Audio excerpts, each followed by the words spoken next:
राष्ट्रपति द्रौपदी मुर्मू ने आईआईटी गुवाहाटी में सुपर कंप्यूटर सुविधा परम कामरूप और उच्च शक्ति वाले माइक्रोवेव घटकों के डिजाइन और विकास के लिए प्रयोगशाला समीर का किया उद्घाटन।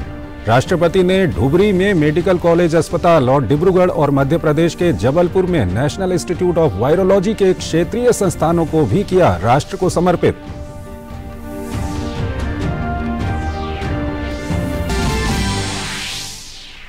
प्रधानमंत्री नरेंद्र मोदी ने हिमाचल प्रदेश के 2 पनबिजली परियोजनाओं सहित कई सौगात हिमाचल प्रदेश को दी। ऊना में वंदे भारत एक्सप्रेस को दिखाई हरी झंडी। पिछले 8 वर्षों में पूरे देश के पहाड़ी और दुर्गम इलाकों में तेज विकास के महायज्ञ का जिक्र करते हुए प्रधानमंत्री ने कहा, विकास के ऐसे काम तभी होते हैं जब सेवा भाव, स्वभाव, संकल्प और साधना बन जाती है। केंद्रीय गृह मंत्री अमित शाह ने अहमदाबाद में भाजपा के गुजरात गौरव यात्रा को दिखाई हरी झंडी। भाजपा अध्यक्ष जेपी नड्डा द्वारका से पोरबंदर तक यात्रा को करेंगे रवाना।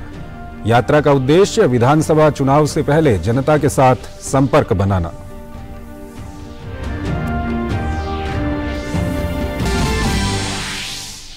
कर्नाटक हिजाब मामले पर सुप्रीम कोर्ट के जजों की अलग अलग राय। अब बड़ी बेंच में होगी सुनवाई। मामला भारत के मुख्य न्यायाधीश के पास भेजा गया।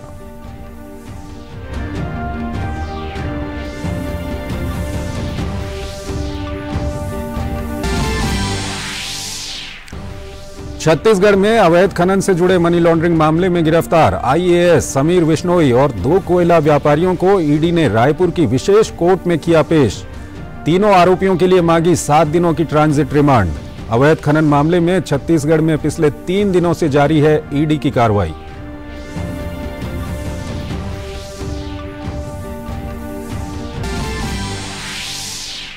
भारतीय महिला क्रिकेट टीम एशिया कप के फाइनल में पहुंची। प्रतियोगिता के पहले सेमीफाइनल में भारतीय टीम ने थाईलैंड को 74 रन के विशाल अंतर से दी शिकस्त।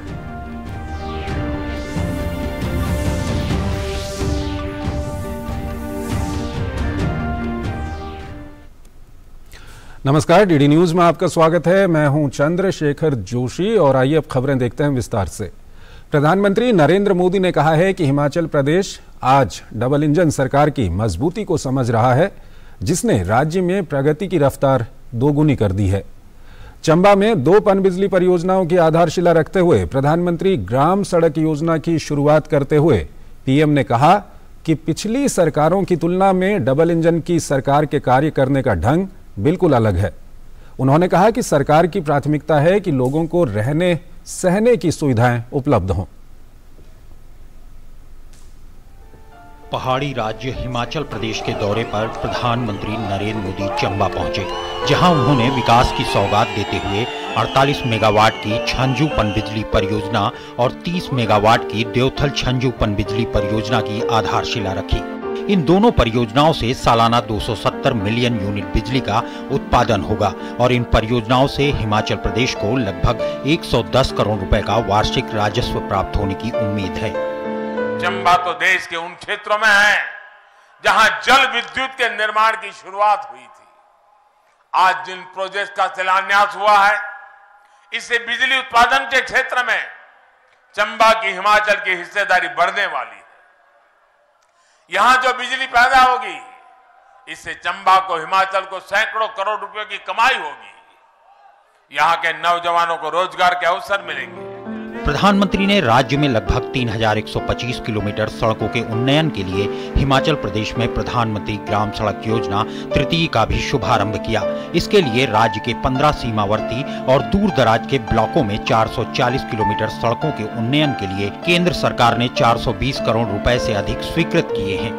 पीएम मोदी ने कहा कि हिमाचल में पहले की सरकारों के मुकाबले दोगुनी सड़कें बनी हैं। हमने 8 वर्ष में अब तक 12,000 किलोमीटर लंबी गांव की सड़कें बनाई है और 5,000 करोड़ रुपए की लागत से आपके जीवन को बदलने के लिए जी जान से कोशिश की है भाई।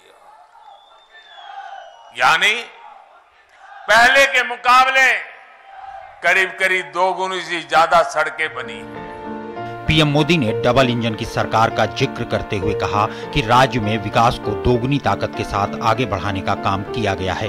उन्होंने पूर्ववर्ती सरकारों पर भेदभाव करने का आरोप लगाया। आज हिमाचल के पास डबल इंजन की सरकार की ताकत है। अब डबल इंजन की ताकत ने हिमाचल के विकास को डबल तेजी से आगे बढ़ाया है। पहले सरकारें सुविधाएं वहां देती थी जहां काम आसान होता था, जहां मेहनत कम लगती थी और राजनीतिक लाभ ज्यादा मिल जाता था। सड़क हो, बिजली हो, पानी हो, ऐसी हर सुविधा के लिए पहाड़ी क्षेत्रों, जनजातीय क्षेत्रों का नंबर सबसे अंत में आता था। लेकिन डबल इंजन की सरकार का काम, हमारा काम करने का तरीका ही अलग है। हमारी प्राथमिकताएं हैं लोगों के जीवन को आसान बनाना। प्रधानमंत्री नरेंद्र मोदी ने हिमाचल प्रदेश के साथ अपने विशेष लगाव का भी जिक्र किया। उन्होंने राज्य को कोरोना टीकाकरण अभियान को सफल बनाने और सबसे पहले 100% लक्ष्य को पूरा करने पर बधाई दी। उन्होंने चंबा के आकांक्षी जिले में आने और विकास के मामले में तेज रफ्तार पकड़ने को लेकर भी राज्य सरकार को बधाई दी। चंबा से ब्यूरो इनपुट के साथ विक्रमजीत सिंह की रिपोर्ट, डीडी न्यूज। प्रधानमंत्री नरेंद्र मोदी ने ऊना में कई विकास परियोजनाओं का उद्घाटन किया। उन्होंने वंदे भारत एक्सप्रेस को ऊना से दिल्ली के लिए रवाना किया। देश में शुरू होने वाली ये चौथी वंदे भारत रेलगाड़ी है। इसके शुरू होने से देश में पर्यटन को बढ़ावा मिलेगा और लोगों को आरामदायक और तीव्र गति की यात्रा सुविधा मिलेगी। हिमाचल प्रदेश के ऊना में पीएम मोदी के काफिले का कुछ इस अंदाज में लोगों ने स्वागत किया। पीएम को जो सम्मान मिला उसके प्रति उन्होंने आभार जताते हुए राज्य को कनेक्टिविटी की ऐसी भेंट दी जिससे स्थानीय लोगों का जुड़ाव सीधे दिल्ली से हो गया। पीएम के हरी झंडी दिखाते ही महज 52 सेकंड में 100 किलोमीटर प्रति घंटे की रफ्तार पकड़ लेने वाली वंदे भारत एक्सप्रेस अपने गंतव्य के लिए निकल पड़ी। ये देश में शुरू की गई चौथी वंदे भारत ट्रेन है और पहले की तुलना में ये एक उन्नत संस्करण है। आज जब देश को made in India Vande Bharat ट्रेनों से जोड़ा जा रहा है, तब भी हिमाचल देश के अग्रणी राज्यों में है। वंदे भारत एक्सप्रेस, ये नैना देवी, ये चिंतपूर्णी, ये ज्वाला देवी, ये कांगड़ा देवी, ऐसी हमारी पवित्र स्थान, हमारे शक्तिपीठों के साथ साथ हमारा आनंदपुर साहब, यहां आना जाना भी बहुत आसान हो जाएगा। वंदे भारत एक्सप्रेस से दूसरे शहरों में काम करने वाले साथियों को भी लाभ होगा। पीएम मोदी ने खुद ट्रेन के भीतर जाकर इसका निरीक्षण किया और कर्मचारियों से बातचीत भी की। ट्रेन की शुरुआत होने से क्षेत्र में पर्यटन को बढ़ावा मिलने और यात्रा को सुगम बनाने में मदद मिलेगी। जो हमारी पब्लिक है उसके लिए बहुत सुविधा हो गई है।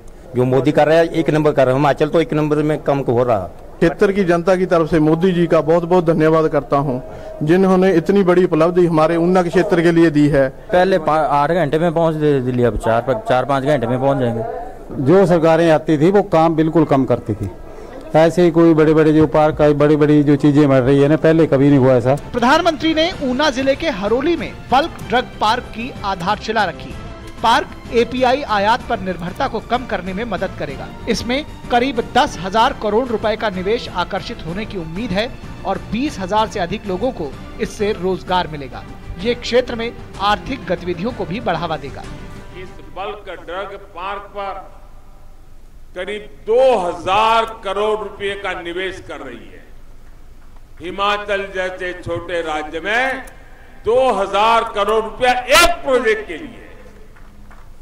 आने वाले वर्षों में यहां 10,000 करोड़ रुपए से ज्यादा निवेश यहीं पर होने वाला है, इसी काम में होने वाला है। हजारों करोड़ रुपए का निवेश ऊना का, हिमाचल का कायाकल्प कर देगा। इससे रोजगार के हजारों ऐसे अवसर पैदा होंगे, स्वरोजगार के हजारों अवसर पैदा होंगे। पीएम ने भारतीय सूचना प्रौद्योगिकी संस्थान यानी IIIT ऊना राष्ट्र को समर्पित किया। इसकी आधारशिला 2017 में प्रधानमंत्री ने ही रखी।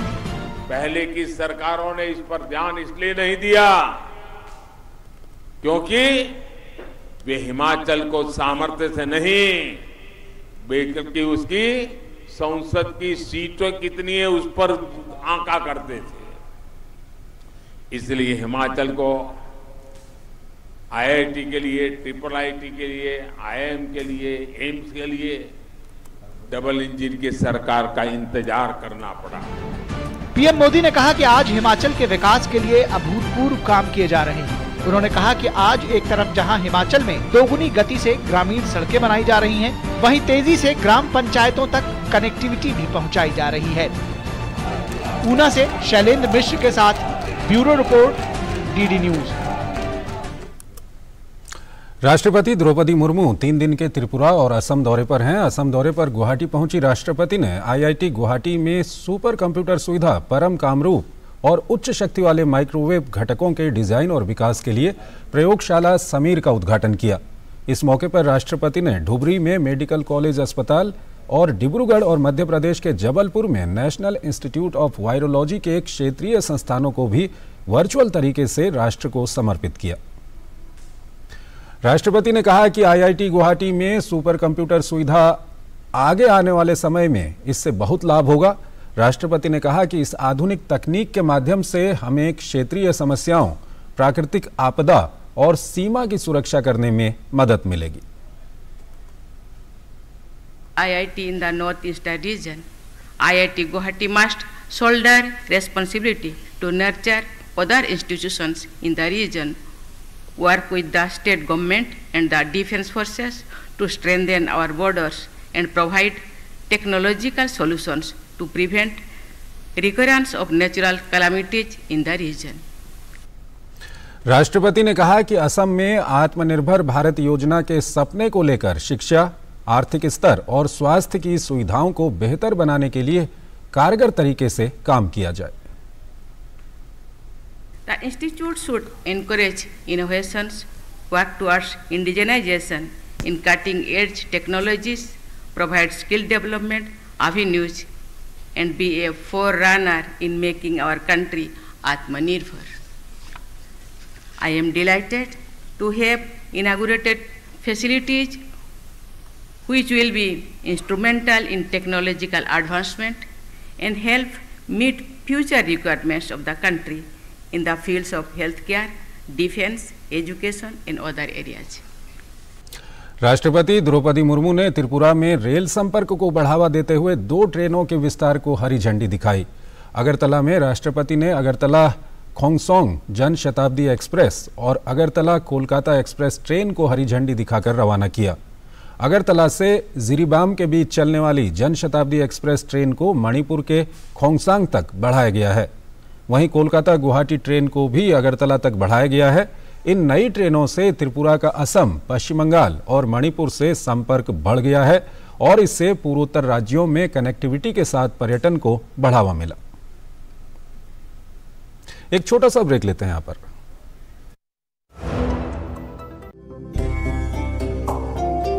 हमारा देश भारत आजादी का अमृत महोत्सव मना रहा है। आइए हम भी इस महोत्सव में भाग लें। सड़क पर रहते हुए बच्चों को आपने कई बार देखा होगा। कोई बच्चा दिव्यांग होता है, कोई बाल मजदूर, तो कोई परिवार से पिछड़ा हुआ।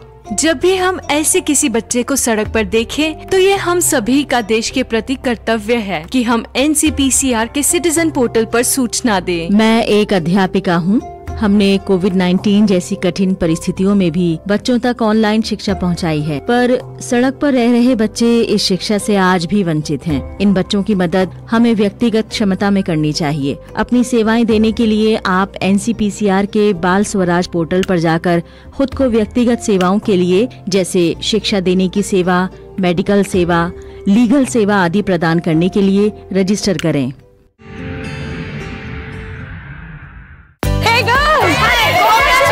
आज तो पार्टी चाहिए। पहले चैंपियन के साथ सेल्फी लेंगे। आइडिया, यही करते हैं पार्टी। Pizza party. ये चल अपना कार्ड और पिन दे। मेरे कार्ड की डिटेल्स मैं खुद ही डालूंगी। आरबीआई कहता है अपना पिन, ओटीपी, सीवीवी या इंटरनेट बैंकिंग पासवर्ड किसी के साथ शेयर ना करें। ऑनलाइन बैंकिंग सिर्फ अपने कंप्यूटर, मोबाइल और सिक्योर नेटवर्क से करें। बाय गर्ल्स, कहाँ जा रही है? सुना नहीं, नो शेयरिंग। आरबीआई कहता है जानकार बनिए, सतर्क रहिए। स्वागत है आपका। ब्रेक के बाद केंद्रीय गृह एवं सहकारिता मंत्री अमित शाह ने गुजरात के नवसारी में आज एक जनसभा को संबोधित किया। उन्होंने सभा को संबोधित करते हुए कहा कि गुजरात की जनता ने हर चुनाव में बीजेपी को जीत दिलाई है। 2022 में भारतीय जनता पार्टी एक बार फिर 2/3 बहुमत के साथ सरकार बनाएगी। इससे पहले गृह मंत्री अमित शाह ने अहमदाबाद में जानजर का गांव के संत सवैया नाथ मंदिर से गुजरात गौरव यात्रा का शुभारंभ किया। इस मौके पर गुजरात के मुख्यमंत्री भूपेंद्र भाई पटेल समेत भाजपा के कई वरिष्ठ सदस्य उपस्थित थे। ये गौरव यात्रा सौराष्ट्र के सोमनाथ पर संपन्न होगी।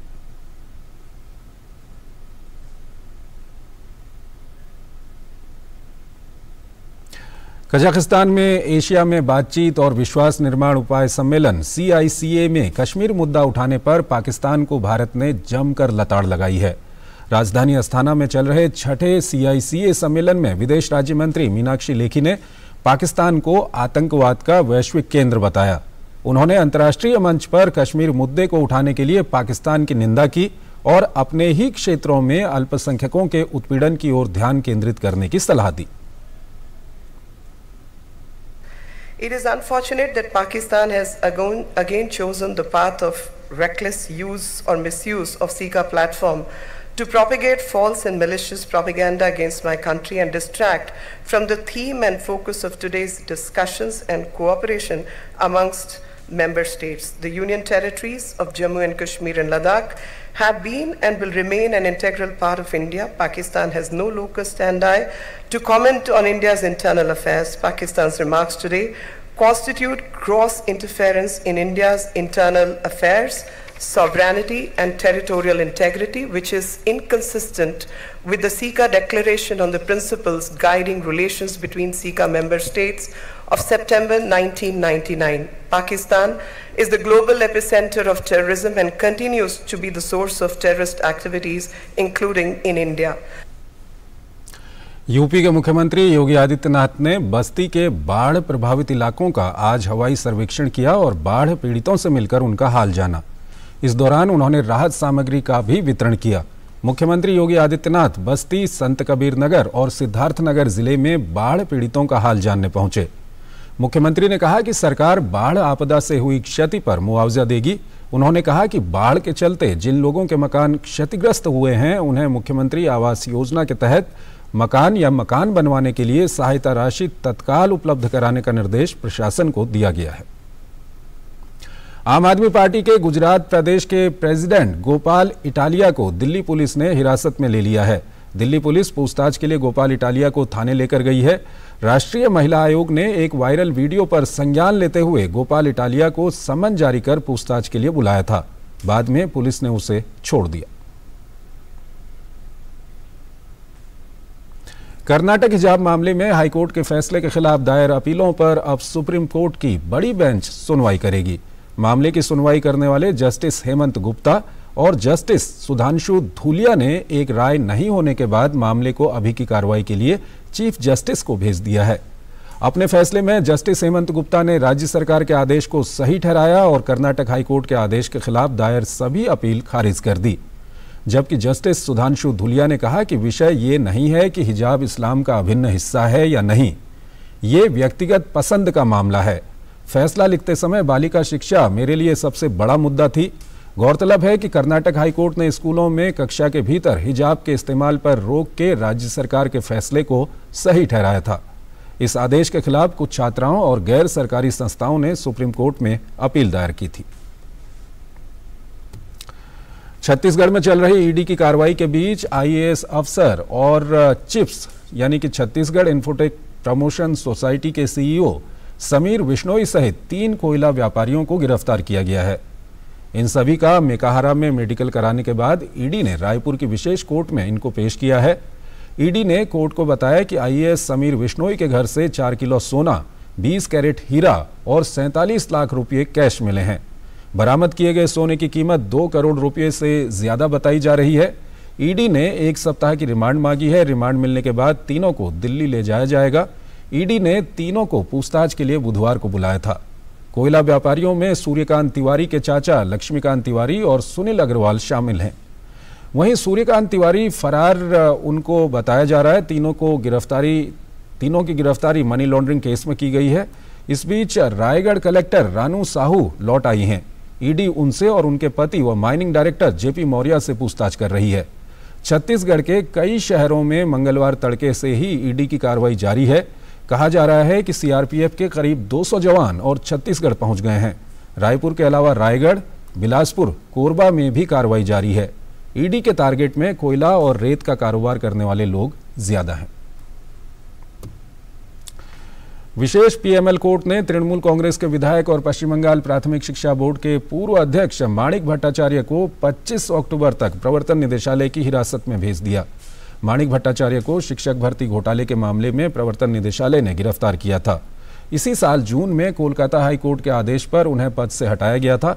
उन पर इस घोटाले में शामिल होने के आरोप लगे थे।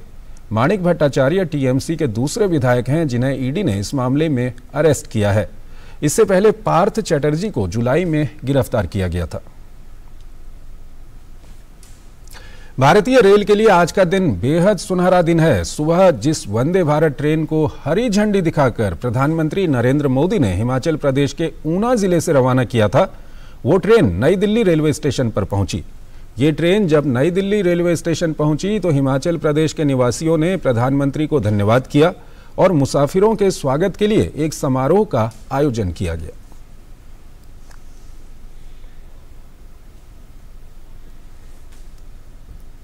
ये जो हमें सौभाग्य मिला है, ये हमारे नेतृत्व माननीय अनुराग ठाकुर जी, माननीय अध्यक्ष जेपी नड्डा जी और हमारे देश के प्रधानमंत्री यशस्वी प्रधानमंत्री जी ने इस जो पहाड़ के जो मुश्किल काम कहते थे कि वहाँ पे रेल नहीं पहुँच सकती, इन्होंने थोड़े से दिनों में ही इस काम को करके दिखाया। महिलाओं के लिए तो ये ट्रेन बहुत ही बढ़िया है, क्योंकि दिन दिन में हम हिमाचल से चल के दिल्ली पहुंच रहे हैं और कंफर्टेबल सफर है। कृतज्ञ है पूरा हिमाचल इस पूरे के पूरे नेतृत्व का, जिस नेतृत्व में यशस्वी प्रधानमंत्री श्री नरेंद्र मोदी जी और राष्ट्रीय अध्यक्ष श्री जेपी नड्डा जी और आदरणीय श्री अनुराग ठाकुर जी, जिन्होंने अपने एफर्ट से ये कोशिश करी कि वहां का पलायन बंद हो। क्योंकि दिल्ली के रामलीला मैदान में आगामी 16 अक्टूबर को भारतीय जनता पार्टी का पंच परमेश्वर सम्मेलन होने जा रहा है। इस सम्मेलन को भाजपा के राष्ट्रीय अध्यक्ष जेपी नड्डा संबोधित करेंगे। इस सम्मेलन के लिए आज दिल्ली के रामलीला मैदान में भूमि पूजन किया गया। कैसी तैयारियां हैं दिल्ली बीजेपी की, इस पर खास बातचीत की हमारे संवाददाता गिरीश निशाना ने भाजपा के दिल्ली प्रदेश अध्यक्ष आदेश गुप्ता से।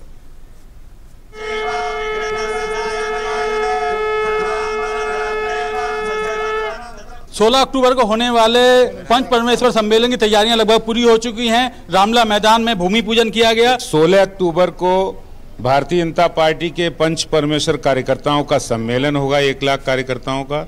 यहाँ माननीय राष्ट्रीय अध्यक्ष जी कार्यकर्ताओं को संबोधित करेंगे और सिर्फ कार्यकर्ताओं को ही नहीं विजय का संचार करेंगे, हमारे ऊर्जा का संचार करेंगे, बल्कि पूरी दिल्ली के अंदर भारतीय जनता पार्टी के समर्थकों कार्यकर्ताओं के साथ साथ दिल्ली की भ्रष्ट केजरीवाल सरकार के खिलाफ भी एक शंखनाद और सिंहनाद होने जा रहा है, जिसका पूरी दिल्ली में असर होगा।